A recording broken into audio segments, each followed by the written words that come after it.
नमस्कार शेतकरी मित्र हो, आज आपण 10 ड्रम थेअरी मधला दुसरा ड्रम बनवणार आहोत. म्हणजे दुसरी सेंद्रिय निविष्ठा आपण बनवणार आहोत. ती आहे फुलिक ऍसिड.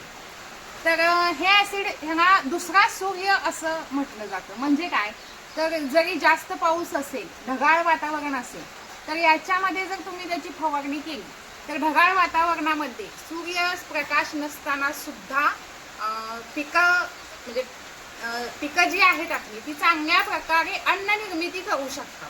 असं एक ते चिनेटर म्हणून ते काम करतं.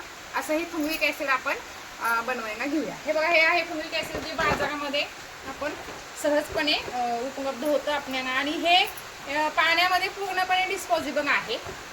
तर हे आता आपण पाण्यात टाकूया आणि त्याच्यापासून द्रावण तयार करूया. हे बघा, पाण्यात टाकलं की हे लगेच विरघळायला सुरुवात होते. याचा कलर पण बघा पाण्यामध्ये लगेच हे झालेलं आहे. तर हे आता आपण टाकलेलं आहे याच्यामध्ये.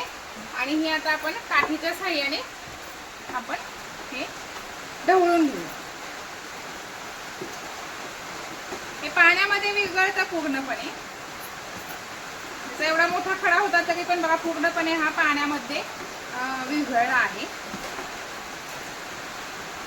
याला पण तुम्ही पिकाच्या वाढीच्या अवस्थेमध्ये तुम्ही फवारणी करू शकताय, किंवा पाट पाण्यातून देऊ शकताय, किंवा ड्रिपच्या साहाय्याने पण हे देऊ शकताय. पीक म्हणून काम करतं.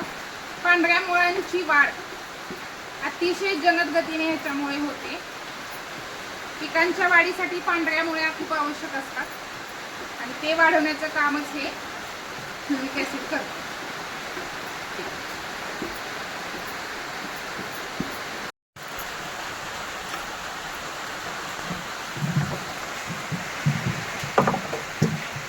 बघा, हे आपलं फुलिक ऍसिडचं द्रावण पण अतिशय चांगल्या पद्धतीने तयार झालेलं आहे.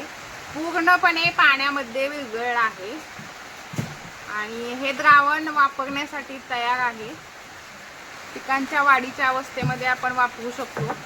या द्रावणाचा आणखी एक महत्त्वाचा फायदा म्हणजे जमिनीतील बुरशीची वाढ होते. बुरशी म्हणजे जी बुरशी तुमच्या पिकासाठी उपयुक्त आहे अशा जमिनीतल्या बुरशीची वाढ ह्या फुलिक ऍसिडमध्ये होते. तर पिकाच्या वाढीसाठी आपण हे नक्की वापरून बघा, त्याचा चांगला परिणाम होईल.